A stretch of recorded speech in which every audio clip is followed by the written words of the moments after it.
Hello, I'm Professor Lieu. Welcome to our live stream. I'm here with art prof teaching artist Jordan McCracken-Foster. We are doing a movie art critique today. We're going to be looking at artwork from The Legend of Zelda Breath of the Wild. Specifically, there is a character in Breath of the Wild named Pikango who travels around the landscape, visits and paints on site. So we're going to take a closer look at his paintings. If you would like to grow as an artist and you are stuck in quarantine, we've got everything you need here at Art Prof, critiques and tutorials. By the way, we are running our spring raffle. This is really fun, you guys. We have so many cool prizes to give out. You can do a one-time monthly donation if you would like, because we've got some original art pieces that are featured in our tutorials. Or, even better, you guys can pledge monthly on Patreon and get things like stickers. We have mystery art supplies. You guys can also win a portfolio critique. So I recommend that you guys go down to the video description below, go to artprof.org, check out the spring raffle, and please support us. If you guys want us to stay alive, which I do, please support us because, wow, we really, really need a budget, you guys, to keep this going. So give us a hand. And if you can't support, spread the word. Tell people about us. Anything you guys can do, we are so grateful for your support. Okay, let's talk about The Legend of Zelda Breath of the Wild. Now, I don't play video games at all. Jordan, do you play video games? I ought to because I just came from the games major, but I usually don't. Okay, so it looks like you and I have some catching up to do in terms of playing video games. And everything that I'm going to tell you guys about Legend of Zelda was told to me by my 10-year-old and 12-year-old kids this morning. So any of you guys in the chat who know anything about Legend of Zelda or Breath of the Wild, please inform me and Jordan because we are old farts and we don't know anything about this game, but we do know a lot about art. So tell us about Legend of Zelda. Anyway, in Legend of Zelda, there is this character. His name is Pikango, which, by the way, is a pun because he picks a place to paint and he goes. Ha ha ha ha. So anyway, this is Pick and Go, and he goes to all these places. And I guess in Legend of Zelda, you're traveling around and you just run into him, and he gives you information. And he's quite a character, Jordan. I mean, Jordan, you do lots of character design. What's your first impression of Pick and Go? His role in the game. I think I love his design. I think he looks a lot of fun. I especially love the little hair on the top that looks like a paintbrush. I just think that's really fun and silly. And he just looks like that traveler you would see going cross country and having a good time. I wouldn't want to carry his backpack; it looks a little too heavy, but that's just me. But yeah. So he's a really interesting character to look at because he does paint on site. Like, he bothers to get his backpack, all his supplies, he gets the easel, he gets the canvas, he trudges out there, and he paints on site. Now, painting on site is a pain in the butt. Like, Jordan, I'm sure you must have painted outside at some point. Yeah. What would you Yeah. say are the things that make people think, that's a pain in the butt, and that's really inconvenient? I don't feel like doing that. Weather is probably the biggest one. I remember being in Providence painting outside, and it got really cold sometimes. And after I got all my setup, I would just be like, "Man, I need another jacket because I can't sit out here for another 20 minutes." So that's one. And then the lighting changing is another irritating thing. So those are my two biggest ones. There's a lot of factors when you paint on site, and I think that Pick and Go looks prepared because he's got this elaborate backpack, but actually, Pick and Go, you got to start making some better choices if you're going to be painting on site this much, because I paint on site quite a bit. And if you guys have seen, we do have several travel videos, which I have to say, for some reason, I think they're some of our more underappreciated tutorials. For some reason, they haven't gotten as many views as some of our other ones. But in some ways, they're the tutorials I'm the most proud of because number one, they were the most difficult to shoot. I was in China, I was in Taiwan, and I have another one that is in the can, but we have not produced it yet, where I paint with watercolors on site in Utah. And so these are so incredibly fun. But Jordan, why do you think, despite all the hassles of painting outdoors, Pick and Go would decide to do it anyway? Like, what's the compelling reason to bother to paint outdoors? Yeah, I think there's an authenticity to it. It's sort of like how when we talk about drawing from life versus drawing from a photo. And I mean, of course, you could always get a photo, but there's some element, uh, some authenticity that's going to be missing if you don't do it from life. And I think that if this character actually has a mind and is not simply programmed to do this, then that's probably what he's thinking. Yeah, I think the thing is, when you go somewhere, you can't substitute the experience of being in that place. Like, for example, this is the Taiwan tutorial that I did. This is a beautiful hillside town called Jiufan, and it has such a wonderful feeling to it because it is buried in a mountain, so it's very remote. And I just remember what the air smelled like. The air smelled different in this mountain city than it did when I was, say, for example, in Guangzhou. And I think that that for me is the most compelling reason, is that you really do develop your own memory of those spaces and what they're really like. So, Jordan, if you were to give Pick and Go some travel tips, what would you suggest he do with his supplies? Because he's got a pretty elaborate setup. He's got the backpack, he's got the easel, the stretched canvas. Any tips for him? First off, I would take the backpack off while painting. That thing is ridiculous. I wouldn't want to walk with that thing, let alone paint with it. I don't understand why he can't just set it on the ground next to him. I really don't. But that's just me. I also don't. Maybe it's just me. I'm not seeing his palette anywhere. I think he should probably have a palette somewhere. Maybe he is. Maybe he does have one. Someone in the comments can correct me very politely. Um, those are two big ones. I also don't see him with any water, but maybe or turpentine or anything like that. Uh, and I think that those would be pretty important if you're working on a canvas. But Well, you know what I think is weird, Jordan, is that they have him painting with supplies that really are mhm, meant for watercolor and ink drawing, and yet he's using a stretched canvas. I'm like, come yeah, on, people at Legend of Zelda. Surely one of you at your company went to art school and knows the difference. Because yeah, the stretched canvas that he's using, that really is for oil and acrylic painting. I mean, you don't paint watercolor on stretched canvas. That doesn't make any sense. And then right. the brushes that you see him using, those really are watercolor brushes. So those are actually the brushes that I use in the Utah painting tutorial. So first of all, there's like a major mismatch there. What about the easel, Jordan? Like, do you think I lug out an easel like that? No, no. You know what I used to do? So when I was in art school, I had this little easel that that would fit in this little bag. And it was maybe about 3 feet long, and it folded up and everything. And I would carry that out. And I remember my classmates being so jealous because we went to a place to do plein air painting that was like right next to my dorm room, and I just grabbed it, and it was the best. And so it was something like that. Then that makes a lot more sense. But to carry that whole big old school canvas around, that would just I don't know, that's just cumbersome, especially with the backpack. And then he's traveling across the world practically. It's too much. I think Homeboy needs to just settle down and just stick with a couple things. And I think by limiting materials, sometimes that actually often enhances the creativity because you have to make really really smart choices that way.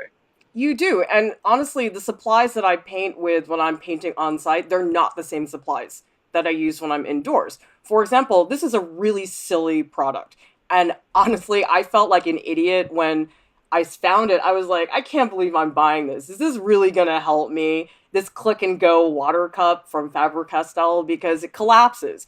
But you know, when you're traveling in China and you have no space in your backpack, it really does make a difference. So little things like this are really great to have. And then other things that I use, actually, Jordan, because you had mentioned having a cup of water. I actually don't carry a cup of water because I use this really fun thing called a water brush, where basically the water is in the brush. And so when I want water, I just squeeze it a little bit and then the water comes out. And so there are these little like travel tools that I use really often that are really helpful. However, I do like Pikango's choice of the hake brush, which is the brush you guys see in the upper right hand corner. Oh, great brush. Really good for blocking in large areas of wash. And I would also say you can paint with oils and acrylics on site, but it's a haul. I know some people do. I can't do it. My preference actually is to use a watercolor block. Have you ever used a watercolor block before, Jordan? I don't think so. So the difference between a watercolor block and just a regular pad of paper is a watercolor block is sealed on all four sides. So when you paint on it, your watercolor painting gets all wrinkled and stuff, but because it's sealed on the four sides, it doesn't get all buckled and warped. So then when Oh, it dries perfectly flat. So these watercolor blocks, you guys, they cost more, but you don't end up with tons of warped paintings. And so I love these for travel. I also like to get sketchbooks that are made of watercolor paper. And I like Bristol board because it's just more durable. Like you're not going to carry a hunk of newsprint with you because that's totally going to fall apart. Okay, Jordan, let's start out with Kakariko Village. So let's just take a look at the scene. And by the way, you guys, Jordan just finished his MFA in game development at Academy of Art University. So he's now a certified master of game development. Looking at Kakariko Village, let's not even look at Pikango's painting. What is your mhm. first impression of this space? Like, what does this space feel like to you? It feels like a place that I would go to meditate or something like that. It seems like a very spiritual place, a place to feel at one with nature and the world. And there's not a whole lot to really make you feel unsafe in this area. And even the rocks around the environment are all very round, and it sort of contributes to the idea of just feeling comfort and feeling safe. Now, one of the reasons I'm asking Jordan his impression of the space is I really feel like when I'm painting on site, that's all I'm after. I don't care about the specifics of the architecture or getting that one leaf on that one tree correct. That does not matter to me. I just want to capture the personality of the space. I think that is really, really important. So, for example, if we go and we look at Pick and Go's painting of Kakariko Village, would you say he captured that meditative, spiritual atmosphere? Um, it seems like he tried, but I don't think he did. Um, I like the waterfalls. I'll say that seems calming, but it really just kind of feels like it feels like a bunch of blocks being placed on top of each other rather than an actual environment that someone built, if that makes sense. It feels uh, very makeshift. We've got some advice, Jordan, from Kay Swightlick.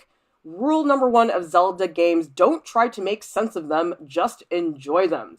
That's probably a good tip, except as big art nerds, Jordan and I cannot help ourselves looking at these paintings that we're critiquing today.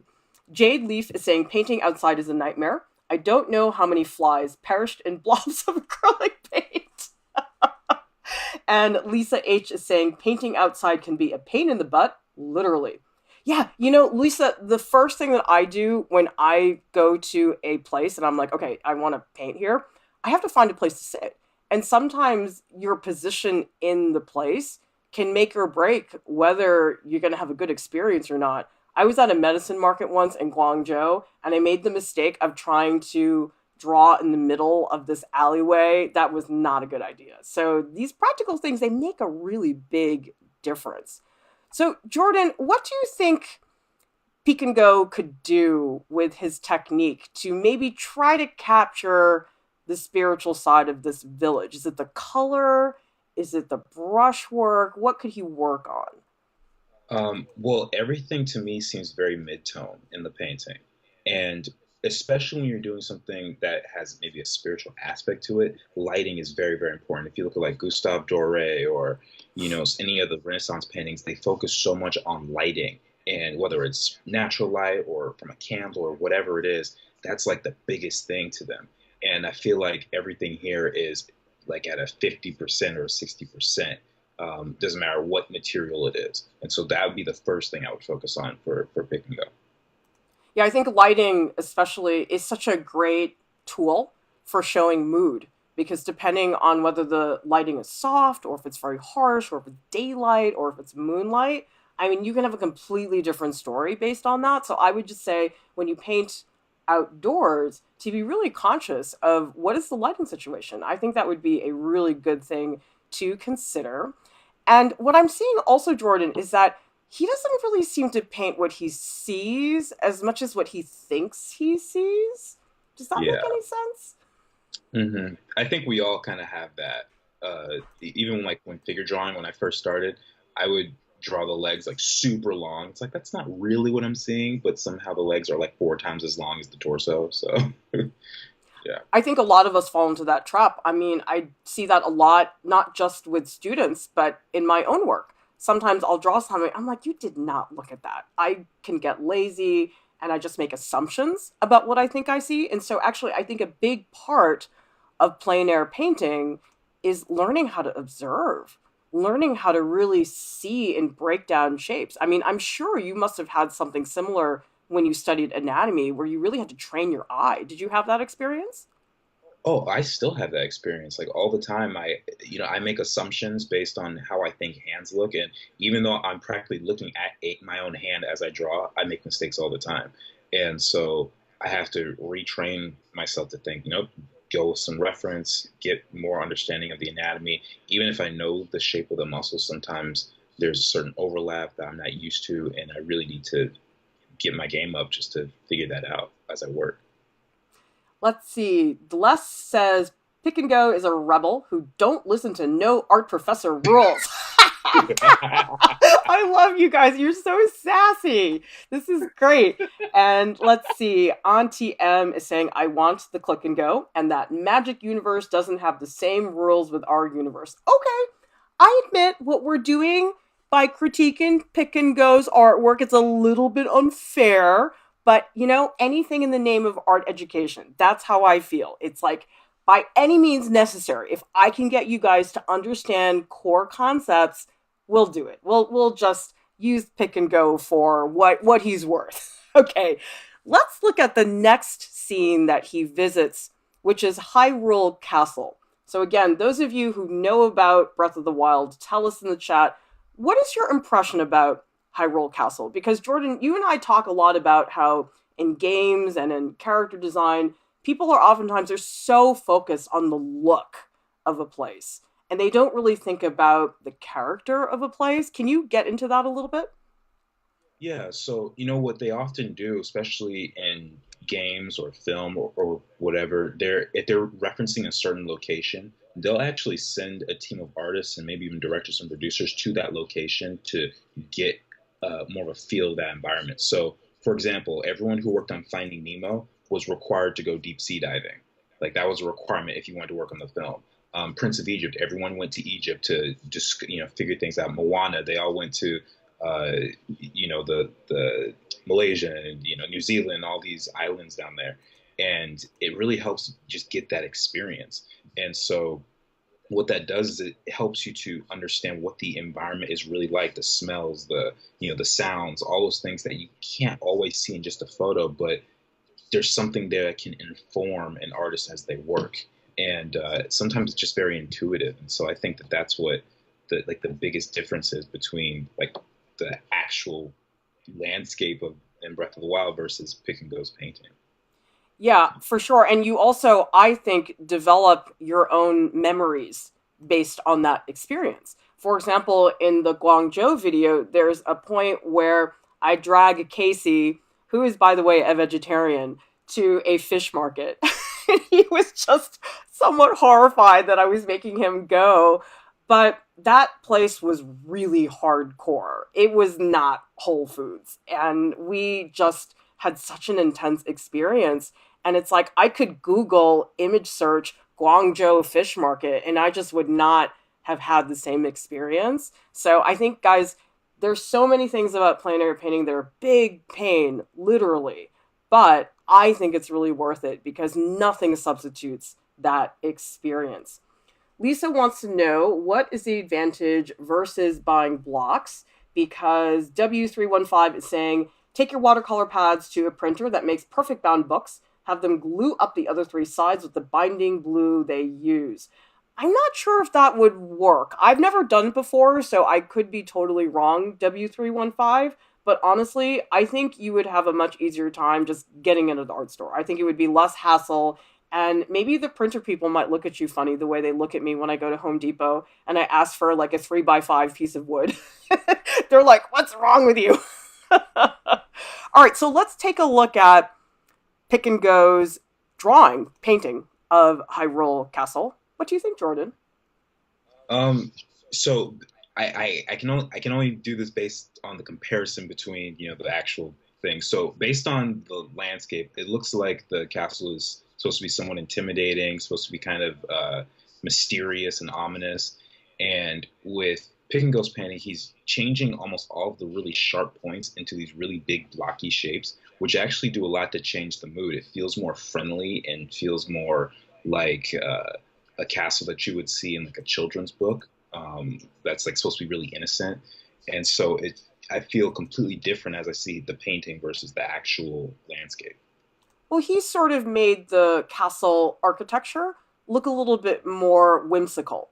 It looks a Yeah. little bit awkward, a little bit lopsided, which would be fine. But the thing is, my impression of Hyrule Castle, if you guys look at it, is supposed to be grand, majestic, and it's also something which, if you guys look at the scene, Picken goes really far from the castle. The castle is way, way, way in the distance. And that's a very different thing because then you're dealing with scale. And so I think one of the biggest mistakes I see with Pick and Go's painting is that he's making the castle so dark that it's hard to see it as being far away in the distance. And he does not include the landscape surrounding the castle. Now, Jordan, why do you think the landscape surrounding the castle matters? I mean, it's sort of like drawing a character and not putting him in the location. Because I mean, you could always isolate something, but it's always better to know the context. Um, for example, a character like Scooby Doo may not fit very well next to, I don't know, like Peter Griffin or something like that, just based on the style, or maybe or Nemo or something. There's you always have to put things in context, and so when you have this grand castle, it's only going to be large when you compare it to everything else around it. So how big are the trees? If they're huge trees, then maybe the castle is a little smaller. But if the trees look tiny, then maybe we could really see, oh wow, that castle is gigantic. It's beyond comprehension. Ooh, looks like we have a bunch of people who know way more about Zelda than you and I, Jordan. Let's see. Rania says, my hand freezes when I try to draw outside. Yeah, the seasons get in the way when you're trying to paint plein air. Danya is saying, the depth portrayed in this game is magnificent. I'm just looking at the image on screen. It goes forever. And Lisa H says, Disney with spikes. Sterling is intimidated, has not been to Hyrule Castle yet. I don't know what that means because I don't play video games, Sterling, but I think that means that the game designers did their job. Because don't you think the castle is supposed to be intimidating, Jordan? Based on what I'm seeing, yes, it looks like a place that you have to get the courage to go to and be strong. Yeah, Delas is saying Hyrule Castle is so omnipresent and scary, I'm kind of avoided going near it. And Slepnir says it's designed correctly for people to have a feeling of intimidation and fear. Yeah, I think for sure. So these are all things that are missing in Pick and Go's pieces. And oddly enough, Jordan, I feel like this looks so much like the other painting of Kakariko Village. I mean, it's like he's painting such different landscapes, but he's painting them with the exact same style, which I don't think is a great reaction to the scene because it's fine to have your own style. I'm not saying you shouldn't. It's just, I think when you paint plein air, the larger priority is to capture the place. So, anyway, by the way, you guys, a great example of changing light, because some of you guys are talking in the chat about how the light changes is very frustrating. So, if we look at the scenes we have of Hyrule Castle, you'll notice the lighting is different in all of them. Like this one looks like early morning dawn. This one is probably like midday. The castle's a little darker. And this one looks like maybe really early morning, like the sun just came up. And a great example of somebody who knew how to deal with this was Claude Monet. Claude Monet did the series of paintings at Rouen Cathedral. He did paint these from life, and he basically painted a different painting every hour. So he had a painting he'd work on from 11 o'clock to 12 o'clock, and then he'd set it aside and start another one. And he would just keep doing this. He'd keep cycling through these paintings, and these are all paintings of Rouen Cathedral, but look at how dramatic the colors change. It's really phenomenal. So the lighting can be a challenge, but you can make it work to your advantage. All right, Jordan, let's talk about Lurelin Village. What's your first impression of this space? And you guys in the chat, tell us, what is Lurelin Village like in the game? So I'm getting, this very peaceful vibe. It's not quite the same spiritual, sense that we're getting from the first artwork. But this feels like a place that I would want to go and just relax and, walk on the beach, not even have my sandals on and just go and enjoy life. So I imagine it's a very, very desirable place to be in the game. But yeah, that's the first feeling that I'm getting from it. Well, it's interesting because Lurelin Village to me, it is different compared to Kakariko Village, but they're sort of similar. It's not like we're looking at a village versus a giant castle. They're both villages, they're both natural and remote. But for some reason, Lurelin Village to me feels like a more fun, more like a party island. I don't know. Like, this seems like a place you would go hang out with a big pack of friends and just chill. And I don't know. It just seems like a fun space. What do you think? Yeah, no, definitely. Like I said, I would want to go here. Matter of fact, after quarantine is over, maybe I'll find a spot that looks like this and just go hang out. All right, so let's look at Pikango's painting. He's done these two palm trees. There's like a cloud, there's a mountain, one of the boats, a little bit of the ocean as well. What's your take of his painting? Well, the painting, I feel like it does the same thing as the other two, and it just zooms in so much, and it doesn't really capture the whole feeling. Like I don't have the same opportunity to feel that sense of peace and calm that or fun that the rest of the environment gives, and it feels like he's cutting it short. And maybe one of the issues is the choice to have a more vertical landscape and not horizontal one. I think that might be one of the biggest issues here. Yeah, I mean, I think for a lot of people, when you paint a landscape, a vertical composition doesn't make a lot of sense because you want to show the breadth of the entire space. So that's one thing you can do if you paint outdoors. Just, I think the rectangular shape when it's laid horizontally just feels more spacious. Now, another thing, though, is I think that this painting, more than the others actually, to me feels really flat. And it's funny because it actually shows more space. Like you have the cloud, the sky, the beach, the water, the mountain. There's more in here, and yet it's the flattest space out of all the paintings of pick and goes we've looked at. Why do you think it looks so flat? My first guess is there's like 10 tangents I could see, like off the top of my head. And I've talked about before, but tangents will make you lose the depth in a piece. And when you have those, especially really egregious ones, it just, what could be very cinematic and spacious will just suddenly go, nope, flat like a pancake. And it really hurts us in a piece like this because it's supposed to be about, how it's supposed to be, it feels like a place you want to go explore. And if you feel like it's too flat to go exploring, then it's gonna kind of take you out and make you realize you're just looking at a piece of artwork. Which is the biggest offending tangent, Jordan? Probably the one in the foreground with I think it's the top of the boat and the trees. in the base of the trees. That to me is just, oh, Not I just want happening, to, I pick just and want go. to, I just want to like lasso it and just go like move down a little bit. If you guys are trying to construct a space, overlap is your best friend. It's the easiest, quickest, most obvious way to show space. Because, like, if I take a cup like this and I put my hand in front, it's super obvious that the cup is behind my hand. And so, anytime you guys are painting outdoors or you're drawing a space, just look at where things overlap in front of each other. Such a simple thing that sometimes you feel silly mentioning it, but it's really, really effective. And it also, like Jordan said, it helps you really avoid a lot of those tangents. I think Pick and Go should watch our atmospheric perspective video because he could get a lot out of this video. So, how does atmospheric perspective work, Jordan, in terms of creating that space? How do you think Pick and Go could apply that to his work?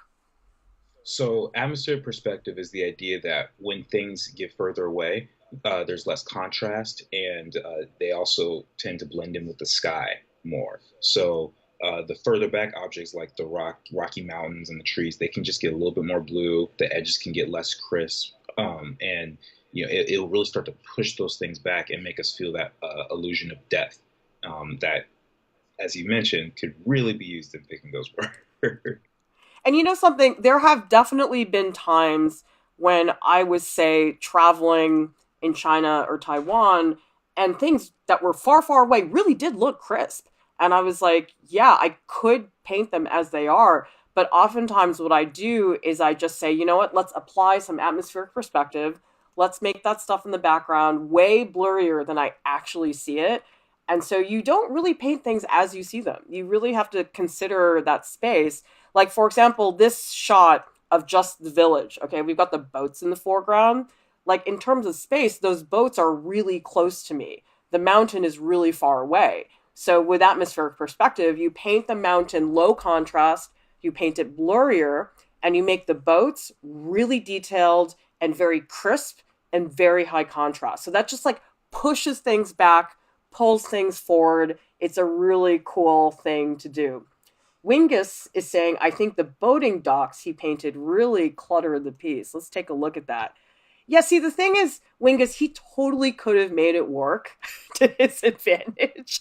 So the issue is not that he made a bad choice by including them, it's just how you actually arrange the space.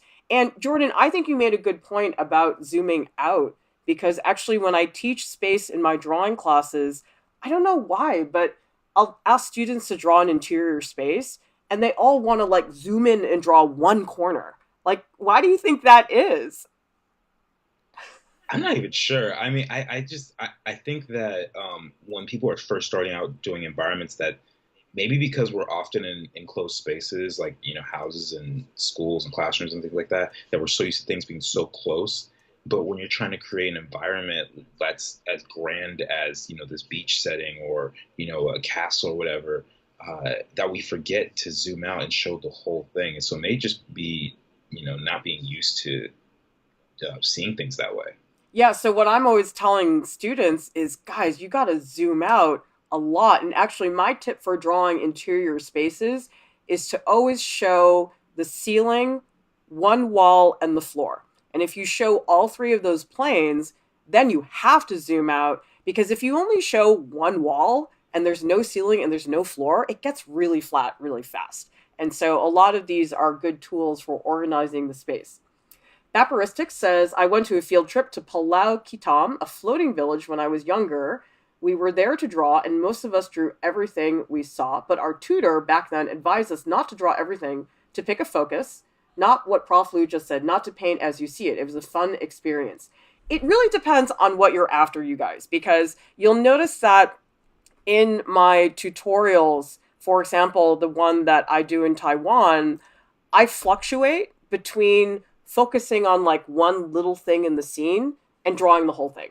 And so I think the key is that you have to ask yourself, well, what am I really after? Like if you're really trying to show the scene, yeah, zoom out. But there's actually one of my favorite drawings that I did when I was in China was we were waiting outside a restaurant to get a table and there was this rusty little pipe on the street, and I just did this little watercolor drawing of it. And to this day, I still love that pipe.